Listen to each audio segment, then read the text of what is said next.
నిజం నిజం నీకున్న సంకల్పమది నిజం నిజం. ఈరోజు జమ్మికుంట పట్టణం నుంచి మరియు బేతిగల్ గ్రామం నుంచి మరియు కమలాపూర్ మండల్ ఉప్పల్ నుంచి దాదాపు 100 మంది కాంగ్రెస్ పార్టీలో ఈరోజు వివిధ పార్టీల నుంచి కాంగ్రెస్ పార్టీలో చేరడం జరిగింది. చాలా సంతోషం. ఎందుకంటే ఏదైతే ప్రజాపాలన వచ్చిన తర్వాత ఇచ్చిన హామీలు నెరవేర్చుకుంటూ పోతున్నాం. గ్రామాల్లో కానీ వార్డులలో కానీ హామీలు ఒక్కొక్కటిగా నెరవేర్చుకుంటూ మా ముఖ్యమంత్రి రేవంత్ రెడ్డి గారి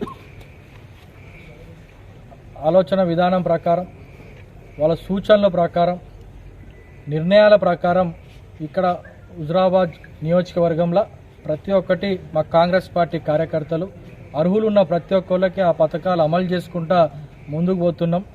ఆ సందర్భంలో చాలామంది ఇతర పార్టీ వాళ్ళు కూడా మరి ప్రజాపాలనలో మేము కూడా పాల్పంచుకుంటాం. ముఖ్యంగా యూత్ జమ్మికుంట పట్టణం నుంచి దాదాపు 40 నుంచి 50 మంది యూత్ ఈరోజు మా పార్టీలో చేయడం జరిగింది. చాలా సంతోషంగా ఉంది. నేను ఒక యువకుడిని, మరి వాళ్ళు పార్టీ పైన నమ్మకంతో, నా పైన ఒక అభిమానంతో ఏదైతే ఈరోజు జాయిన్ అయినరో వాళ్ళందరికీ ఈరోజు వాళ్ళకి కృతజ్ఞతలు, ధన్యవాదాలు తెలియజేస్తూ, అదేవిధంగా రానున్న రోజుల్లో కూడా ప్రతి ఒక్క ఇచ్చిన మాట ప్రకారం 6 గ్యారెంటీలు అమలు చేసేంత వరకు మా కాంగ్రెస్ పార్టీ హుజురాబాద్ నియోజకవర్గంలో కష్టపడుతుంది, పనిచేస్తుంది. మా కాంగ్రెస్ పార్టీ కార్యకర్తలు కూడా ప్రతి వార్డులో కానివ్వండి, ప్రతి గ్రామంలో కానివ్వండి అర్హులు ఉన్నోళ్ళకి అందించేంత వరకు మా కాంగ్రెస్ పార్టీ నాయకులు కష్టపడతారని మరొకసారి నేను తెలియజేస్తూ, మరి ఏదైతే నిన్న జరిగిన ఒక ప్రెస్ కాన్ఫరెన్స్లో కానివ్వండి కేటీఆర్ గారు మరి మా ముఖ్యమంత్రి రేవంత్ రెడ్డి గారి పైన నోటికొచ్చినట్టు, మా ముఖ్యమంత్రి రేవంత్ రెడ్డి గారిని ఇష్టం పెట్టచ్చు నోటికొచ్చినట్టు మాట్లాడడం జరిగింది. మరి ఈరోజు మేము అడుగుతున్నాం కేటీఆర్ గారిని, ఎందుకు మీరంతా ఫస్ట్రేట్ అవుతున్నారు? ఎందుకు మీరంతా ఆవేదన చెందుతున్నారు? ఎందుకంత కోపం వస్తుంది మీకు? ఏదైతే ఒక కమిషన్ పేరు పైన కాళేశ్వరం ప్రాజెక్టు కమిషన్ వారు మరి కేసీఆర్ గారిని పిలుచుడు జరిగింది. ఎందుకంటే వారి హయాంలో ఉన్నప్పుడు నిర్మించింది కాబట్టి మరి వారిని పిలుచుడు జరిగింది. మరి జరిగినప్పుడు వచ్చి హాజరైనరు. దానిలో ఏమైనా ఉంటే ఆ కమిషన్లో వాళ్ళు సూటిగా వాళ్ళ ప్రశ్నలకు సమాధానం చెప్పి వెళ్ళిపోతే అయిపోతుంది. అదే చేసింది కదా. మీరెందుకు ఫస్ట్రేట్ అవుతున్నారు? మీ పార్టీలనే ఫస్ట్ మీరు చక్కగా పెట్టుకోండి. మీ పార్టీ మీ సొంత చెల్లె కేసీఆర్ గారి కూతురు స్వయాన లెటర్ రాశా. లెటర్లో మరి ఏం చెప్పిండ్రు?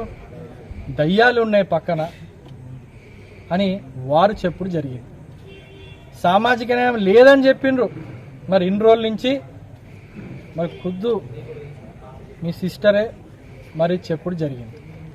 మరి ఫస్ట్ మీ పార్టీని చక్కదిద్దుకోండి. మీరు నోటికొచ్చినట్టు మాడకండి కేటీఆర్ గారు, మంచి పద్ధతి కాదు.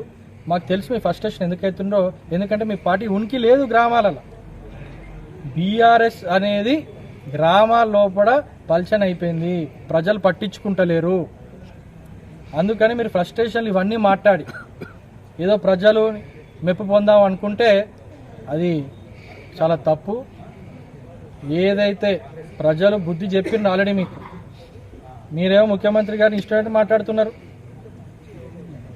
ప్రజలే నిర్ణయం తీసుకుంటారని అంటున్నారు. ప్రజలు నిర్ణయం తీసుకున్నారు కదా, అందుకే కదా ప్రజాప్రభుత్వం కాంగ్రెస్ పార్టీ వచ్చింది.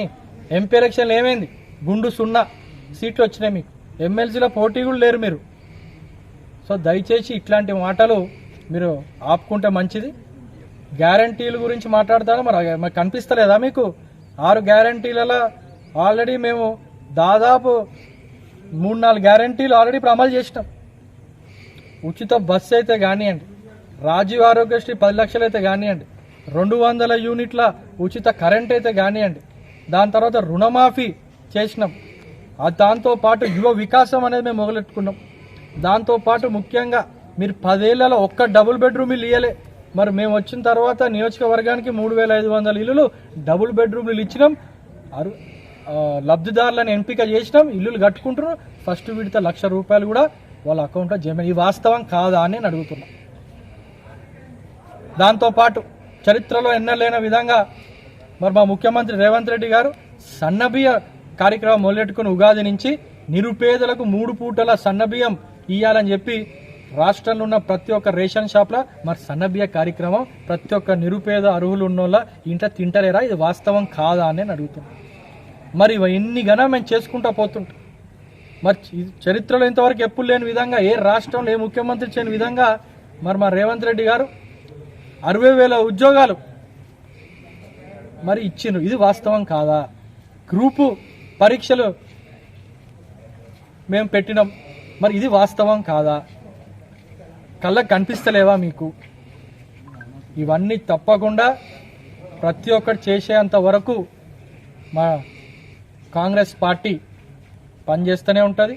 మా రేవంత్ రెడ్డి ముఖ్యమంత్రి గారు ఏదో సూచనల ఆదేశాల మేరకు పనిచేస్తూనే ఉంటాను తెలియజేస్తూ, మరి బహుశా మరి మీ ఇందాక కవిత గారు చెప్పినట్టు దయ్యాలు ఉంటాయి అన్నారు.